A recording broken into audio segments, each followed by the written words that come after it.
Hoje nós vamos retomar um assunto aqui que já foi tratado, a exemplo, sem cabotinismo, com um certo pioneirismo de alguns assuntos que a gente procura tratar como agenda de vanguarda para a nossa sociedade. Hoje nós vamos conversar com um executivo da multinacional, que não é o caso de identificá-lo, até porque esse trabalho está mais colado, claro que está colado no cargo, no poder que ele tem a partir do cargo que exerce, mas fundamentalmente na determinação dele de fazer valer a rede que ele tem para poder afirmar esses valores que ele defende, e com isso nós todos estamos ganhando. Me refiro a Sidenberg Rodrigues, com quem eu vou conversar agora. Sidenberg, entendeu a ressalva que eu fiz, né, Sidenberg? Na verdade, eu não estou convidando o executivo da Arcelor, estou convidando você, que esteve falando para os convidados da Retribuna na semana passada, a respeito daquele assunto que, se a gente rebobinar, já tem alguns anos que foi tratado aqui. Sim, desde 2003, né? As dimensões da sustentabilidade com ênfase para a dimensão espiritual. Então, nós podemos afirmar o seguinte, se nós temos aquelas 6 dimensões, significa que se faltando aquela dimensão, a sustentabilidade não está completa. Não. É isso? Vai faltar em alguma esfera, com certeza. Eu tenho que lembrar que obrigado por ter me recebido aqui de novo. Eu falei que aqui foi o primeiro programa que eu vim, né, que deu espaço para isso. Era realmente futurista demais em 2003. Era viajante. Era viajante, falei até que a gente viajava, o pessoal achava que a gente já viajava na maionese, né, Eustáquio? Mas se tornou um assunto muito premente, porque primeiro se deu consciência, e você viu que a Rio +20 já incluiu a dimensão cultural. Já foi um passo, né? Que tinha o Triple Bottom Line lá, o Triple Bottom Line, que é o econômico, ambiental e social, adicionaram mais uma, já foi um grande passo. Depois, sustentabilidade passou a ser vista de uma coisa além de custo, como investimento e mais que isso, como sobrevivência, que é o que o pessoal está vendo. E depois descolar isso de empresa. Não é uma obrigação empresarial, é uma atitude individual de cada um, porque cada um impacta no coletivo, na sua ação individual. E aí, dentro desse contexto todo, nós chegamos naquele momento que a gente previu tanto tempo atrás aqui. Nós discutimos, sem querer ser os gurus da nova era, né? Mas a gente discutiu que o mundo chegaria num momento crítico e paradigmático, que é o que a gente está hoje. Né? Daí as pessoas começaram a se perguntar, como é que a gente vai fazer intervenção nesse tecido? E o tecido social planetário agora falando, né? Sem entendê-lo como uma interação de partes. Por isso a gente dividia econômico, ambiental, social, político, cultural, espiritual. Aí respondendo a sua pergunta, se faltar uma, vai faltar alguma coisa. Por exemplo, massificação cultural. O povo que não consegue se identificar através das suas tradições, das suas raízes, das suas crenças como um povo, ele é facilmente massa de manobra imperialista. Né? E hoje a gente está percebendo no mundo um tipo de massificação, se perde dialeto todo dia, né? Se perde culturas, se perde artesanato, se perde tradição, saberes. Se perde a alma. Né? Se perde a alma.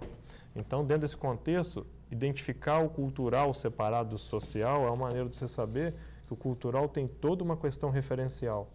Né? Por exemplo, o que eu falei na palestra lá da Rede Tribuna. O que é ser capixaba? Né? Aí nós temos uma panela de barro, temos o Congo, temos o nosso sotaque e temos todo um conjunto aí cultural que a gente não pode perder. Por que preservar? Quem são os nossos ícones? Né? Os cantores, artistas, quem são as pessoas que vão dar a referência para os jovens, para dar a perenidade para a cultura capixaba. Então tem a ver com sustentabilidade da cultura. A dimensão política, falando da política partidária em si, né? Se entra um sucessor e descontinua o trabalho do seu antecessor, você não vai ter sustentabilidade no projeto, vai afetar pessoas.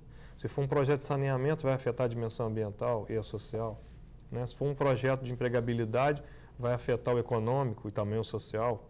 E você vê aí que o tabuleiro econômico deu uma balançada no planeta Terra. Vamos ver a Espanha aí com quase 27% da população desempregada, mais de 50% jovens. Né? E ver o que está acontecendo hoje com a degradação que vem a reboque, moral e etc. E por que o espiritual? Porque a gente chegaria agora nesse momento que a gente falou lá em 2003, né? O mundo estava galopando para isso. O capitalismo em seu ímpeto cumulativo desconhece fronteiras. E esse expansionismo causa desequilíbrio econômico, que é a acumulação, a ganância, aquela coisa toda, e causa desigualdade social. E o que isso traz? Sofrimento. E o que é que o espiritual vem puxar a gente agora, resgatar de novo tudo isso aí, embora não seja uma coisa nova, né? Ele vem nos reacender a crença de que juntos somos mais, de que não pode haver forma de sofrimento evitável no planeta, já se tem um sofrimento natural, né? As doenças, as epidemias, essas coisas que a gente já percebe que já são parte da vida, mas esse espiritual nos remete aí a uma interiorização, a uma busca da raiz emocional da responsabilidade, que é a compaixão, para a gente estar aqui no Brasil agora pensando na Espanha, lá na Europa. Sim, mas olha bem, veja bem, rapaz, certas coisas, ainda bem que tem uns caras igual você que a gente não fica tão desconfortado em proferir algumas palavras. Quando aconteceu aquele episódio da 3 Mile Island, da Chernobyl, ali me ocorreu muito claro, me deu estalo dessa questão da visão sistêmica, ou seja, claro que a gente precisa de nossos cantores, nossa cultura, nossa panela de bar, como referência de uma identidade e um sentimento de pertencimento. Exatamente. Certo? Mas eu acho que está fundamental a gente entender o seguinte, que países são convenções, né? Né? Nós vivemos estamos todos a bordo de uma mesma barca, do mesmo barco, e se furar, é aquilo que eu falo assim do Titanic, não adianta falar que o incêndio... na primeira classe. Um jantar na primeira classe, transcorrendo aos sons de violinos e grandes rapapés, né? E o pessoal fala, mas o problema da água no porão é do pessoal do porão? Não, está todo mundo a bordo. Eustáquio, por isso, eu lembro você colocou essa metáfora do Titanic, muito interessante, inclusive 2004, que interessante, né? É isso que a gente está vivendo. O Titanic está afundando, né? Claramente, os sinais são claros para todo mundo, né? E aí, o que o espiritual nos dá, além dessa coisa do resgatar a raiz emocional da responsabilidade individual? Dá a visão sistêmica, porque ela sensibiliza a gente. Então, se você é uma empresa, você tem que sair daquele mundo do negócio e, como se fosse uma decolagem vertical, você olhar para baixo e ver que você está inserido num tecido. Se a gente é um país, se perceber numa multiculturalidade, você vê a África sofrendo algumas coisas, você vê o leste europeu, outros, e os países de primeiro, segundo e terceiro mundo, passando por diversos tipos de intempéries, né? Mas esse conjunto que a gente tem que entender que a parte influencia o todo e o todo massacra a parte, daí você vê toda a forma essa coisa do total influenciando o individual. Me lembro muito do livro do Caio Vandenberg, Individualidade Biológica em Perspectiva Filosófica. Porque a gente tem que ser capaz de se resgatar para a gente entender dentro dessa grande questão, desse grande pensamento, né, desse pensar coletivo que é o mundo. E não adianta eu não me preocupar com um vírus que está acontecendo na Ásia. Lembra da febre aviária? Que um professor do Canadá pegou um avião lá e os meios de transporte estão super rápidos e chegou rapidamente contaminando o país dele. Então a gente tem que pensar assim, não existe mais problema local. Isso aí é uma coisa que já até é antiga, até é óbvio falar isso. Agora, o que o espiritual traz? Eu lembro do livro da Hannah Arendt. Hannah Arendt falava que quem deflagrou a era moderna não foi René Descartes, que foi o Galileu. Porque o Galileu inventou o telescópio no século XVI e deu uma visão de contextualização. E ela fala um pouco no livro, tem um texto da ministra, acho que é Marina Silva, se eu não me engano, fazendo alusão a essa passagem, perguntando qual seria o telescópio do século XXI. Eu não tenho dúvida. Para mim, a gente falou isso aqui muito tempo atrás, né? A sua vanguarda aí da sua abordagem. É a espiritualidade. Por quê? No viés mais profundo que essa palavra pode ter, mais vertical. Por quê? Se a gente não for capaz de resgatar essa raiz e nos perceber com a necessidade de relacionar com a gente, com o outro, com o meio, e perceber esse meio grande o suficiente para massacrar o indivíduo, mas também maravilhosamente complexo e rico para tornar a vida da gente com maior senso de finalidade, com maiores facilidades, com menor forma de sofrimento, a gente vai sucumbir nesse ralo da degradação que está vindo a reboque aí da mexida no tabuleiro econômico. Em 9 minutos nós estamos falando com o Cineberg Rodrigues. Voltamos já.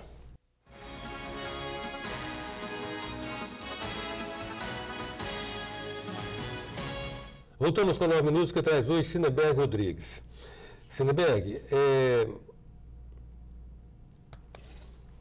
a gente, quem conhece você, já conhece esses posicionamentos seus, e a começar pela sua fantástica capacidade de articular e verbalizar contextos que para muitas pessoas são até inefáveis, difícil de serem explicitados.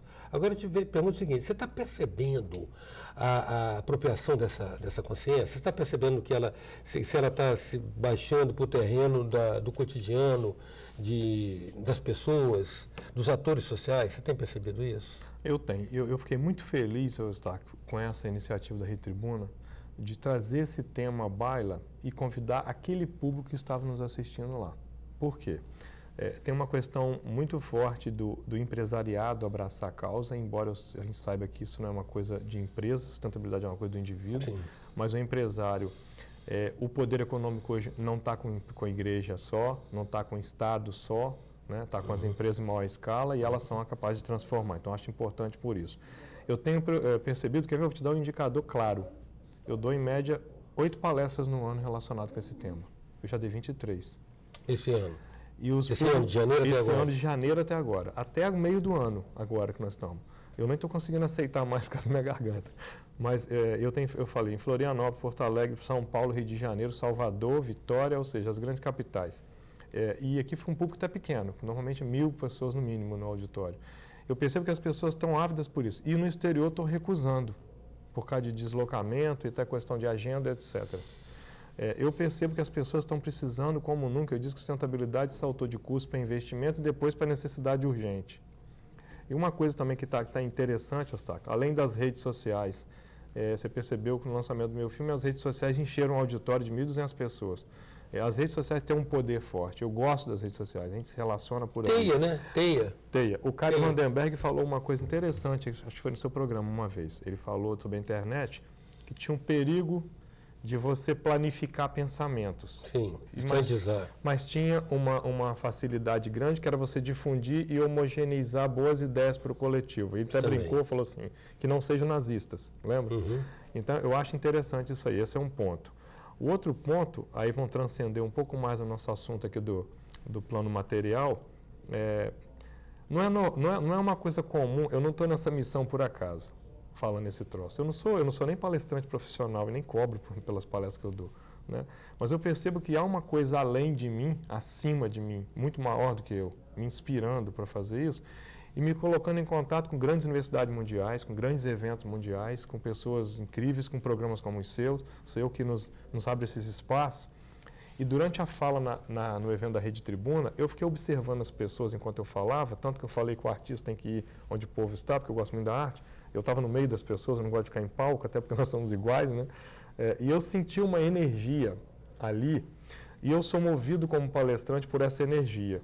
Tanto que a palestra dura mais ou menos de acordo com a energia. O programa dura mais ou menos, ultrapassa por causa da energia. Tem uma energia espiritual, eu tenho que falar dela para você, eu nunca falei, talvez seja até um furo aqui para a gente discutir. Tem uma coisa, eu não sei se é ectoplasma, eu não sei qual é a química dessa energia, você pode falar em termo físico-químico, que também está ajudando nessa disseminação. Um padrão vibratório. Tem uma coisa assim, exatamente, que você entra, já está claro que as pessoas meditarem em conjunto levou a Chicago a cair a criminalidade de 30% em determinado momento medido, né? Então você tem isso uma influência. Só que eu acho que isso está sendo mais forte nesse tempo. Eu não sei te explicar por quê. E eu vou te remeter aqui à presidente da Fundação ArcelorMittal Mundial, que ela fez o prefácio do meu livro.